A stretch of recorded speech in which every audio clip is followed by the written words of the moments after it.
Bismillahirrahmanirrahim. Alhamdulillahilladzi an'amana bi ni'matil iman wal islam. Wassalatu wassalamu ala asrofil anbiya'i wal mursalin Sayyidina wa habibina wa syafi'ina wa qurrati a'yunina wa maulana Muhammadin ibni Abdillah wa ala alihi wa sahbihi wa man wala wa la hawla wa la quwwata illa billahil aliyyil azim. Amma ba'd. Hadaratul muhtaramin, para rawuh, para jamaah sepuh ini sepuh jamaah musalla rahmatul ummah ingkang dirahmati kalian Gusti Allah Subhanahu wa taala. Alhamdulillah dalam menika kula panjenengan sedaya tasih saged nglampahi perintahipun Gusti Allah, tasih saged memenuhi anjuran daripada Nabi kita Muhammad sallallahu alaihi wasallam. Dia di antara ini pun duduk bersama dalam majelis ilmu.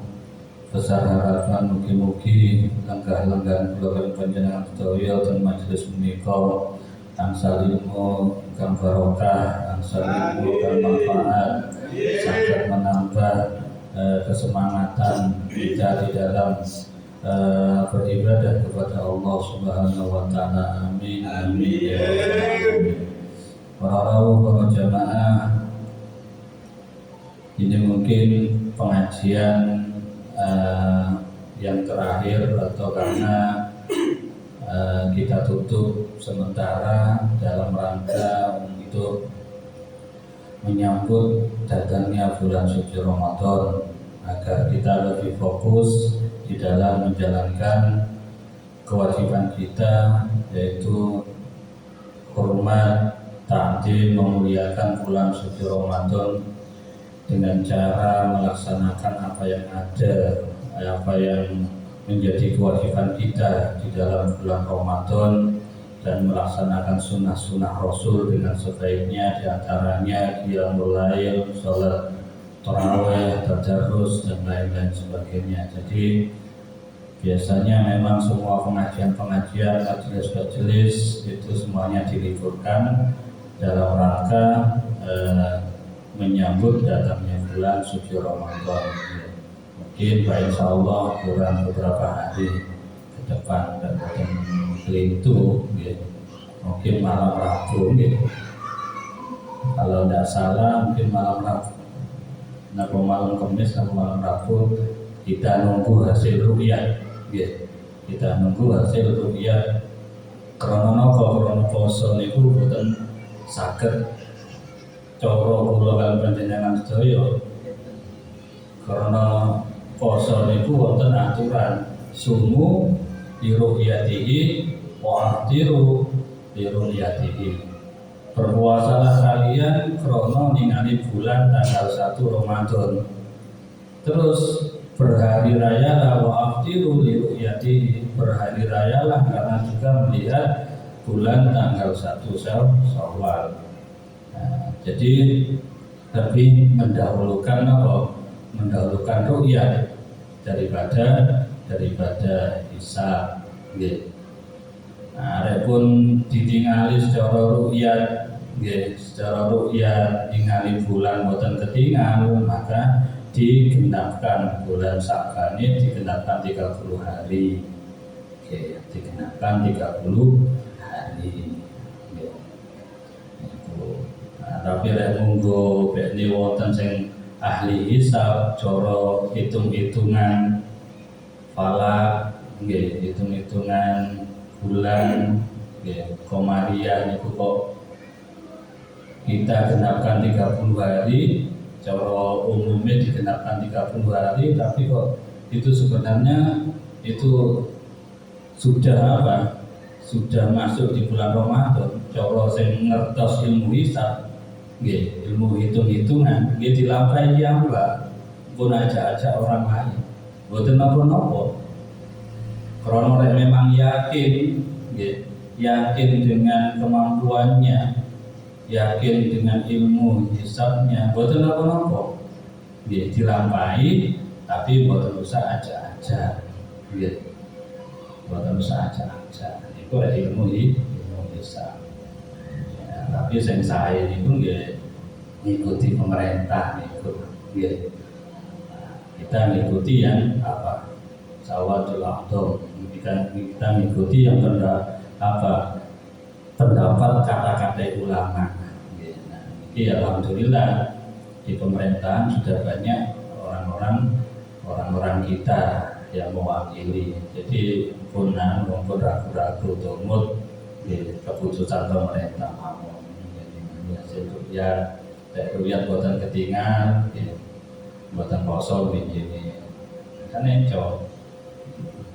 Kondisi di sini, dan ajaran-ajaran itu jadi ajaran torekot niki, ajaran majelis niki di sini. Cara sempama Rebo minggu pun ngawali poso rugi. Rugi. Karena sedaya niku wonten ilmune. Sedaya niku ngikuti Rasulullah sallallahu alaihi wasallam. Terus insyaallah niki penutupan pertemuan yang terakhir insyaallah nanti badane hari raya dapat beberapa hari sama dunia diajin kupatan itu kita lanjut kembali. Biasanya sak mantune Ramadan tambah semangat karena pun digembleng pun sekolah dengan madrasah Ramadan. Ramadan itu madrasah sekolahan, sekolahan, gemblengan. Jadi pun lulus medal saking bulan Ramadan sudah semangat dipraktekkan apa yang didapatkan di bulan Ramadan. Nah, apa yang didapatkan di bulan Ramadan itu biasanya niku semangat mbek boten ten bulan Ramadan niku saged ketinggal ten bulan Sa'ban. Sa'bane melempem nggih Pak insyaallah, Ramadane nggih melempem. Nggih poso tapi dilem terus. Nggih. Tapi rek bulan Rajab pun semangat nggih. Kata istighfar terus Sa'bane kata sholawate kata sholat sunate kata tadaruse pun mulai dan ini Ramadan lebih semangat lagi karena pun panen dari 2 bulan itu pun panen ini di bulan Ramadan. Nah medal saking bulan Ramadan bulan Syawal tambah lebih meningkat karena Syawal itu adalah peningkatan. Boten pelampiasan terus mari poso wis tak warak-warak ngono.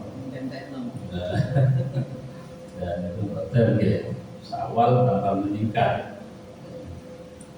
Mugi-mugi kula lan panjenengan sedaya saged nglampahi napa sing dadi kewajiban ten bulan Ramadan dan bisa menyempurnakan sunnah-sunnah yang ada di bulan Ramadan.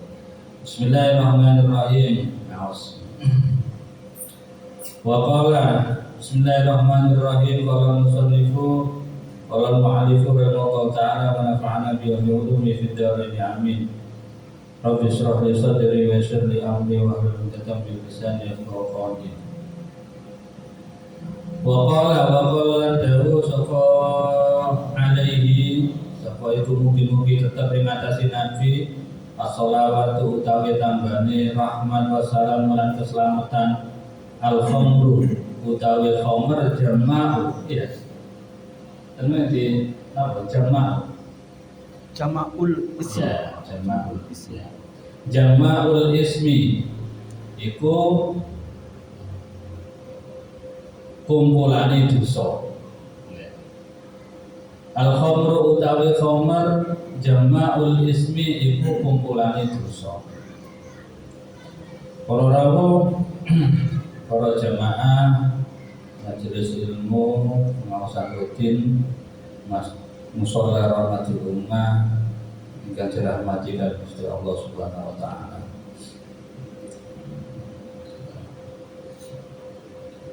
Niki pentingnya ngaos nggih. Khamr niku nggih. Khamr itu adalah jama'ul ismi terus Kanjeng Nabi. Khamr minuman keras itu ada jama'ul ismi. Itu adalah kumpulan daripada dosa-dosa. Dan wonten hadis yang sadereng ini pun hadis yang lain ya ummul khaba'is. Al-khamru ummul khaba'is. Hadis yang di atas itu yang pertama.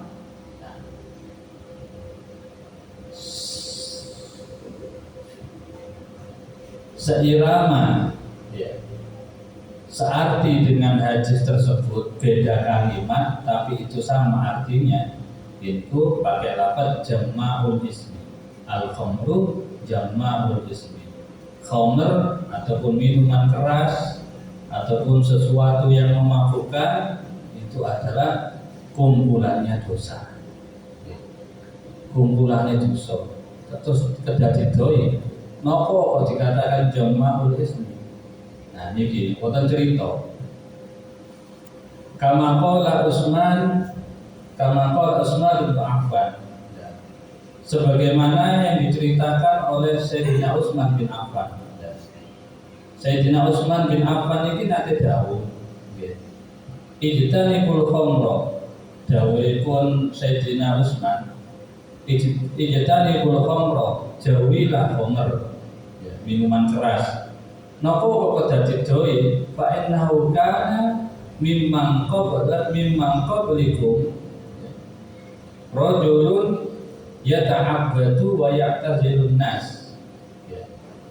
Karena dulu itu pernah ada seorang laki-laki sebelum kita ini dulu di zaman proses Sayyidina Utsman itu wonten seorang laki-laki yang sedang beribadah,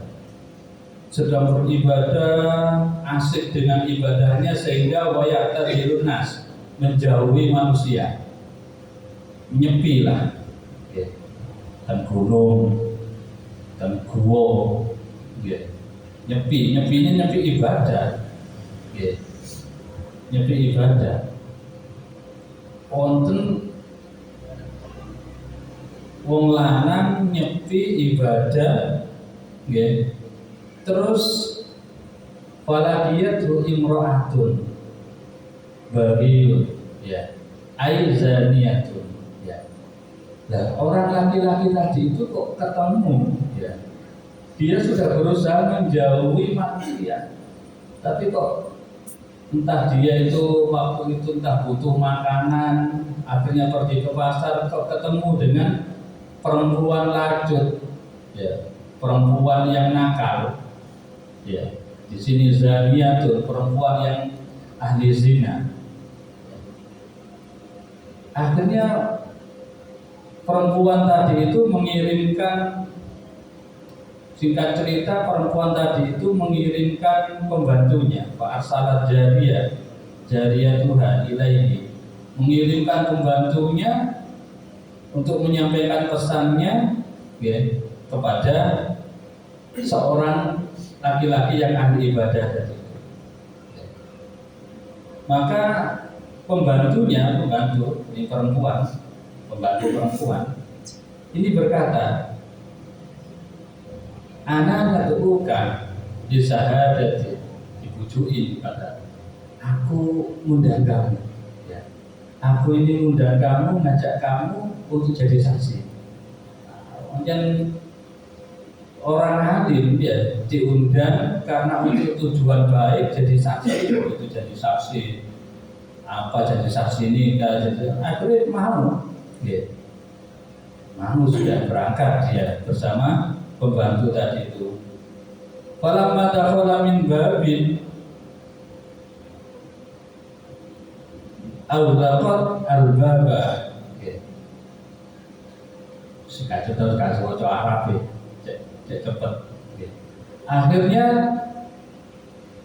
laki-laki yang ahli ibadah tadi itu dimasukkan ke dalam satu pintu. Nah, setelah masuk kamar, atau masuk rumah, terus pintu tadi itu dikunci dari luar oleh pembantunya tadi. Sehingga karena sudah ada di dalam rumah, bertemulah dengan perempuan, ya perempuan yang nakal tadi itu cantik, ya cantik. Kebanyakan ya kalau nakal itu cantik ya kan. Tidak cantik dia suka payu kan seperti itu. Ya. Nah akhirnya ya perempuan nakal tadi itu wa indaha gulamu. Perempuan nakal itu bawa anak kecil, dan anak kecil tadi itu membawa apa itu kayak kodah itu tempat yang mana tempat tadi itu berisi minuman keras. Anak kecil tadi itu. Loh akhirnya perempuan nakal tadi ngancam. Wallahi ma da'autuka li syahadati. Demi Allah, ya aku tidak mengundang kamu untuk jadi saksi, tidak. Ini langsung to the point ini. Terus langsung nembak ini perempuan ini. Karena apa? Perempuan nakal. Mungkin yang laki-laki yang ahli ibadah tadi itu orangnya tampan. Terus karena nafsu perempuan nakal tadi itu aku ngomong, demi Allah aku ngajak kamu ke sini, undang kamu ke sini bukan tujuannya bukan untuk jadi saksi, enggak. Wa inna ma da'autuka litaqwa alayya. Aku undang kamu ke sini agar kamu menyetujui aku. Ya orang ketemu Pak Harno langsung ya. Sumbe boten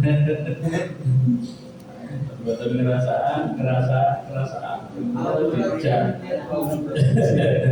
ya kan sih. Ini ngerasanya Arno cantik kok Aku ngundang sampean ini bukan untuk jadi saksi tapi untuk menyetujui aku. Kalau kamu tidak mau, ya autatul, ya aunatul hadal ulah, autatul hadal. Kalau kamu tidak mau, bunuh aja pemuda ini bunuh. Kalau kamu ini diancam, ya semua memang orang nakal, perempuan nakal, karena Allah ini. Ya. Meskipun sama laki-laki tidak ada. Kalau kamu tidak mau menyetujui aku, kamu bunuh pemuda ini. Anak kecil ini, anak muda ini kamu bunuh. Kalau kamu tidak mau membunuh, autasrabu hadal khamr. Kalau kamu tidak mau membunuh, sudah minum ini, minuman keras ini. Khamr ini kamu minum. Akhirnya ya nopo. Akhirnya faktaro surbal khamri ala zina wal qatl. Akhirnya pemuda tadi itu mempertimbangkan aku zina dosa gede, aku mateni dosa gede, tak mau biayai. Ya sudah, saya minum khamr, ya, aku tak minum, itu minuman keras itu akan saya minum. Nah, li'anna kullan minhuma a'dhamu wizran. Ya. Kenapa kok tidak milih zina, tidak milih membunuh? Karena keduanya ini adalah dosa yang paling besar. Aku tak milih dosa kecil aja, ibaratnya kecil, tapi minum minuman keras itu surbul khamri termasuk salah satu dosa-dosa, termasuk golongan dosa besar, termasuk minal kabair. Ini yang saya baca ini kitabul kabair, kitab yang menjelaskan dosa-dosa besar. Jadi termasuk surbul khamri, minum minuman keras itu termasuk dosa besar. Sudah aku memilih minum, ya kata pemuda ibadah tadi itu. Nah, falamma ya syaribah, ya setelah dia minum, sudah diminum, mabuk, tidak pernah apa, tidak pernah minum, ya, tidak pernah minum. Biasa ngombe jika rong gelas, cukup, tapi tidak tahu ngombe. Jika setengah gelas terus kurang bisa mabuk. Nah, setelah minum terjadilah waqa'aha. Ya. Akhirnya apa? Terjadilah perzinaan. Ya, setelah terjadi perzinaan waqad lala. Ya. Akhirnya apa? Terjadilah pembunuhan anak tadi itu, anak muda tadi dibunuh yang bawa minuman tadi itu. Kenapa? Nanti kalau ini gak saya bunuh, ini akan madul ini nyebar informasi, buka rahasia kalau saya ini pembunuh, kalau saya ini pezina, kalau saya ini pemabuk, lalu dibunuh. Gara-gara minum, akhirnya terjadilah perzinahan, terjadilah pembunuhan. Makanya Rasulullah dawuh ya bahwasanya apa? Al-khamru jama'ul ismi. Bahwasanya khamr, minuman keras, nyabu, ya, mobil, ya, terus kalau morfin, pokoknya semua sebangsa itu adalah jama'ul ismi, adalah apa? Adalah ya kumpulan daripada dosa. Ya. Udah itu dosa. Bahaya, ya. Bahaya.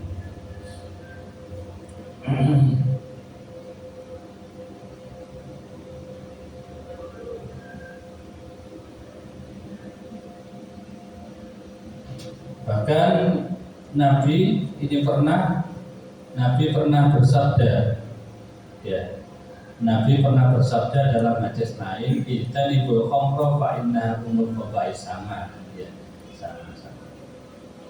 Faman lam yajtanibha faqad asallahu wa rasulah wastahaqqal adab bi ma'siyatillah wa rasulih. Ya. Itu hadis lain bahwasanya khamr itu adalah umul khaba'is, induk daripada dosa, daripada perbuatan jelek. Barang siapa yang tidak menjauhi minuman keras, berarti dia sungguh telah bermaksiat kepada Allah dan Rasulnya Allah, yaitu Nabi Muhammad. Kalau sudah bermaksiat kepada Allah dan Rasulnya, wastahaqqal adzab bi ma'siyatillah wa rasulih, dia berhak mendapatkan siksaan disebabkan telah bermaksiat kepada Allah dan Rasulnya. Kalau di dalam Al-Quran itu Allah berfirman, wa may ya'sillaha wa rasulahu wa yata'adda hududahu yudkhilhu naran khalidan fiha wa lahu 'adzabun muhin. Ya. Barang siapa yang bermaksiat kepada Allah dan Rasulnya dan melampaui batasan-batasan, ya, melanggar batasan-batasan, larangan-larangan itu dilanggar, maka orang tersebut akan masuk ke dalam neraka khalidan fiha, kekal ada di dalamnya, walahu adzabun muhin, dan dia akan mendapatkan siksaan yang sangat pedih, sangat menyakitkan. Nah, mudah-mudahan kula panjenengan sedaya, anak-anak kula panjenengan sedaya, turunan kula panjenengan sedaya, mudah-mudahan dijauhkan daripada dosa-dosa suhul khamri, yaitu minuman keras dan semacamnya. Amin amin ya rabbal alamin. Mungkin ada yang mau ditanyakan. Kita bertanya, dua pertanyaan aja. Oh, semarin kalian dari takut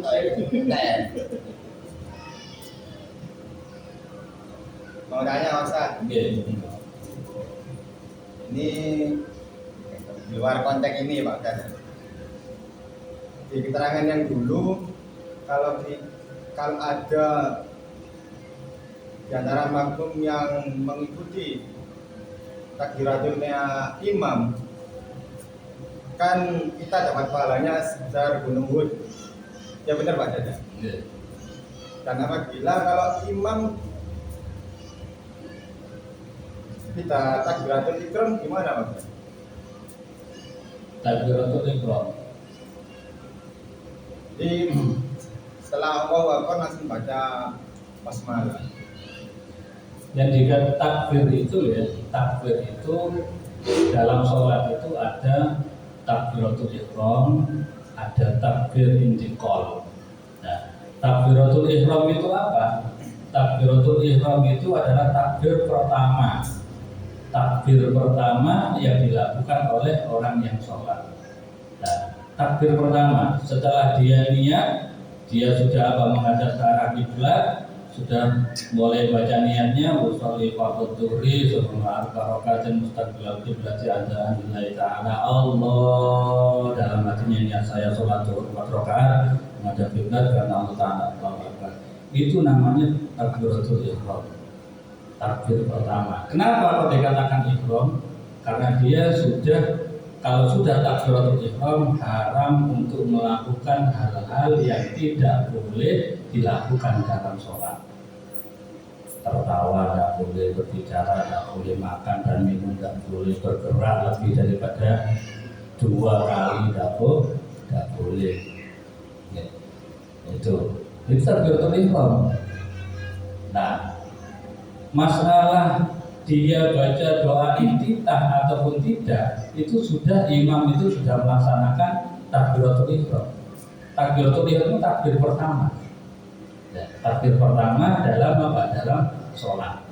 Nah, terus ketika sudah baca Fatihah, baca surat, terus mau pindah ke rukuk, Allahu Akbar, itu namanya takbir intiqal. Takbir perpindahan dari satu rukun ke rukun yang lain, itu namanya takbir intiqal. Jadi orang yang sholat itu pasti sudah melaksanakan takbiratul ihram.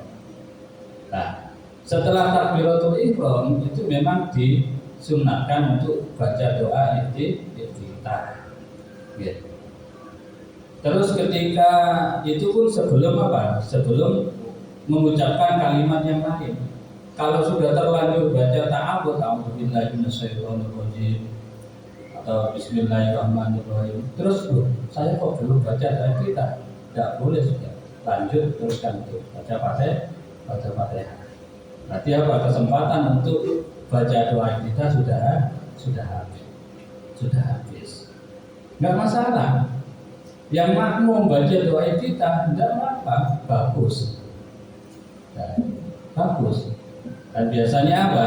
Biasanya itu kesempatannya apa? Pada waktu imam baca apa itu? Baca Fatihah, gitu. Nggak baca Fatihah mungkin karena imamnya lali baca Fatihah, makmum langsung baca doa iftitah. Setelah baca doa iftitah, mendengarkan apa? Bacaan imam, bacaan Fatihahnya imam. Tidak apa-apa, tetap dapat kesunatan. Tetap dapat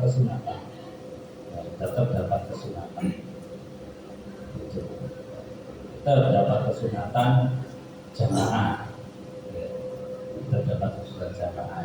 Itu bedanya apa? Masalah takbiratul ihram. Ya, kalau tadi itu iftitah dan tidaknya, ya itu sunnah kan hukumnya, kan ya hukumnya sunnah. Kalau sudah kesempatannya hilang karena lupa, ya sudah, tidak usah dibaca, ya sudah langsung baca Fatihah. Kenapa? Karena kesempatannya sudah hilang. Nah.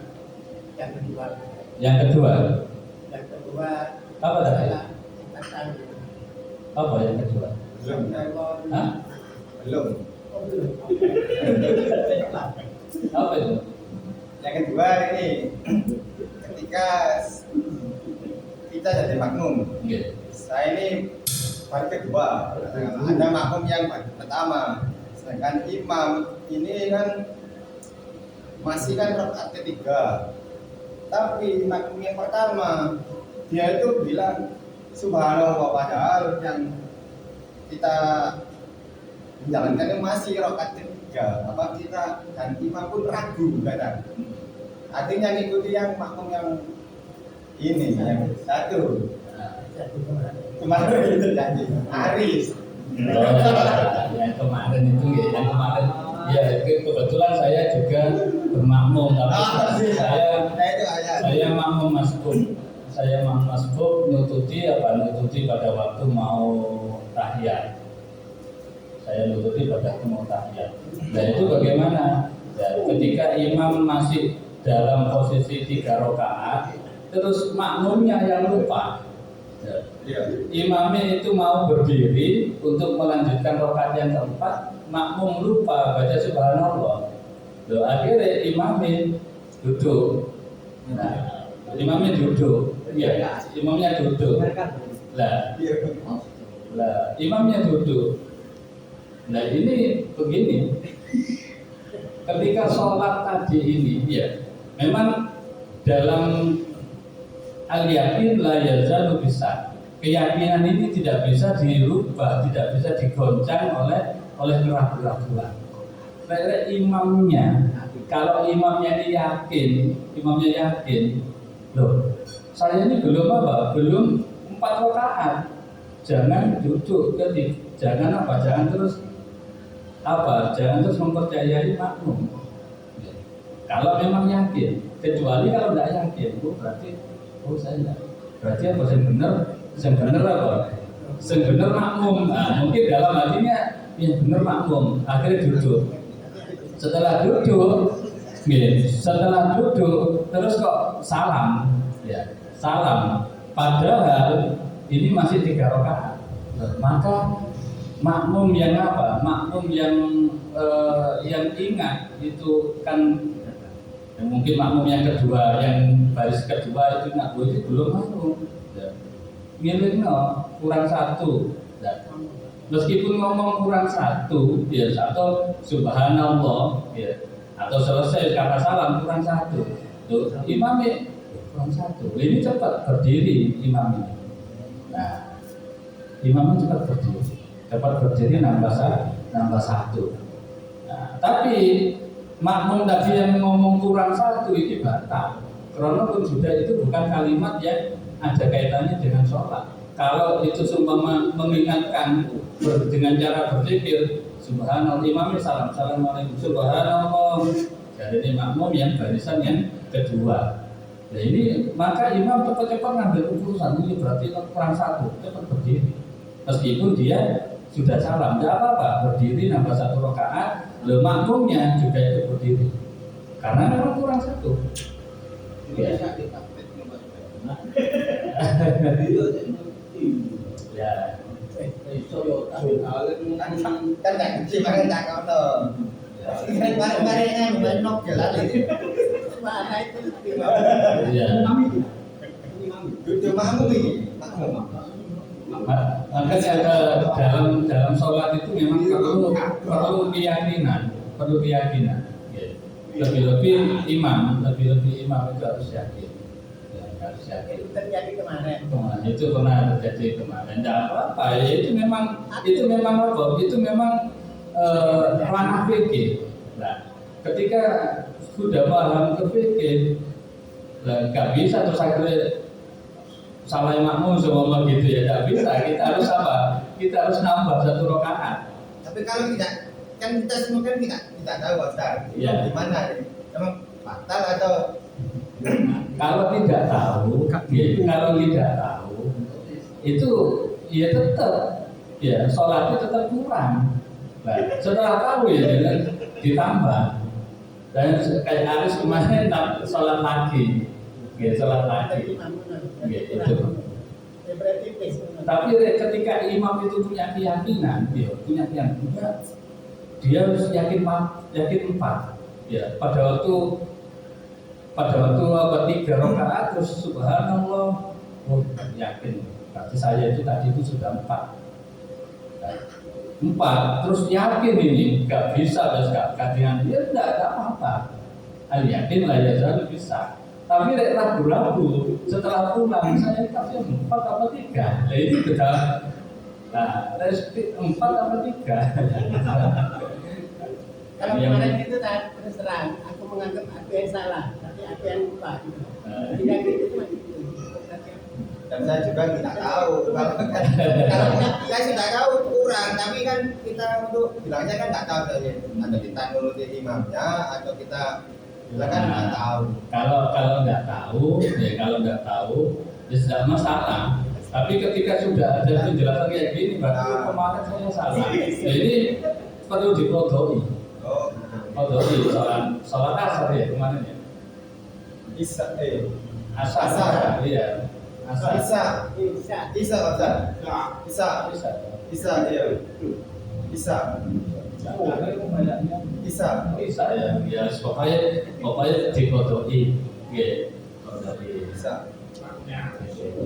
Karena tidak tahu ya tidak apa-apa, tidak kena dosa. Tapi karena kita sekarang sudah tahu, berarti sholat saya itu belum sempurna. Lah, berarti kodoi. Kodoi sampean ini, boten termasuk dengan ini menyia-nyiakan sholat karena tidak tahu hukumnya. Boten mundur sholat, boten menyia-nyiakan waktu sholat. Kan mungkin matur salat isya dan dikodoi. Modoi ini bu apa boleh berjamaah, tambah bagus berjamaah. Tapi yang bodoh-bodoh, saya bodoh-bodoh dia tanggung. Sama. Ketika orang tua kita meninggal, orang tua kita punya hutang sholat seumur 5 bulan. Sampai ngundang teman orang 30 satu kali sholat kan 1 bulan kan ya, langsung berjamaah sampai sholat zuhur niat kodok berjamaah ya, ngodoi sholatnya orang tua imamnya ya, niat ngodoi saya semua orang tadi itu saya niat melaksanakan sholat ngodoi sholatnya si tulang yang sudah meninggal, sebut namanya makmuman di ta'ala yang jadi makmum yang jadi imam ta'ala. Jadi orang tadi yang punya hutang sholat tadi itu dapat pahala sholat berjamaah. Jadi kan nggak pernah diperlakukan. Cuma dari cara Imam Malik, memang kalau sudah sholatnya sudah terlewatkan, ini nggak bisa dikodok. Imam Malik. Kenapa? Karena waktunya sudah lewat. As-sholatu ala waktiha. As-sholatu ala sholat itu harus ada di waktunya. Kalau sudah lewat, ini tidak bisa dikodoi. Ini kalau Imam Malik. Tapi dari Imam Syafi'i tetap harus dikodoi, meskipun dia punya dosa meninggalkan sholat tadi. Tetap dikodoi. Ustaz, pertanyaan lagi yang membuat saya penasaran.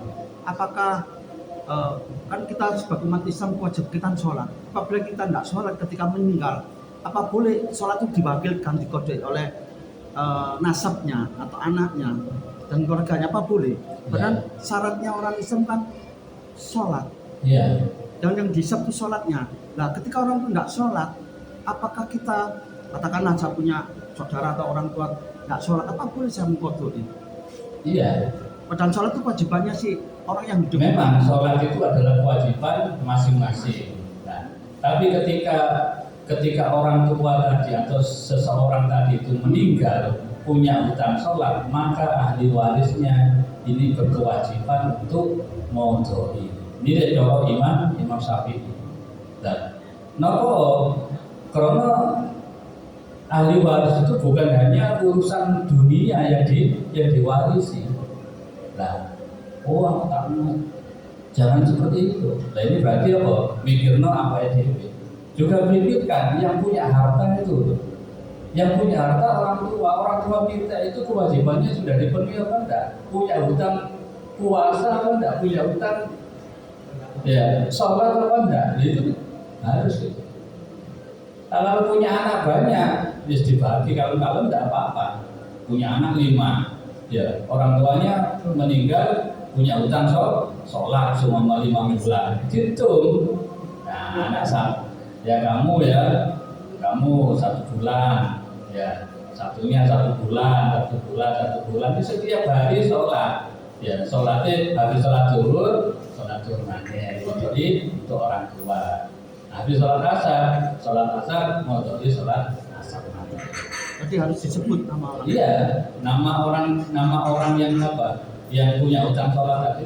Ini cara Imam Syafi'i, cara Imam Malik ini tidak bisa dikodoi. Terus sudah itu tanggungannya tidak sendiri. Nah, tapi kita kan karena kita itu orang tua saya, dan saya tidak ingin orang tua masuk ke dalam neraka. Nah, maka anak bagaimana mengupayakan orang tua ini kelak juga bisa selamat. Ya, itu. Jadi perlunya nggak ada juga, perlunya punya anak. Ya, perlunya punya anak. Sehingga dua anak ampes sih. Sehingga dua anak itu kita kata-kata konco, kata-kata murid, kata-kata orang yang dinasihati. Ya, mudah-mudahan manfaat ya. Mudah-mudahan manfaat.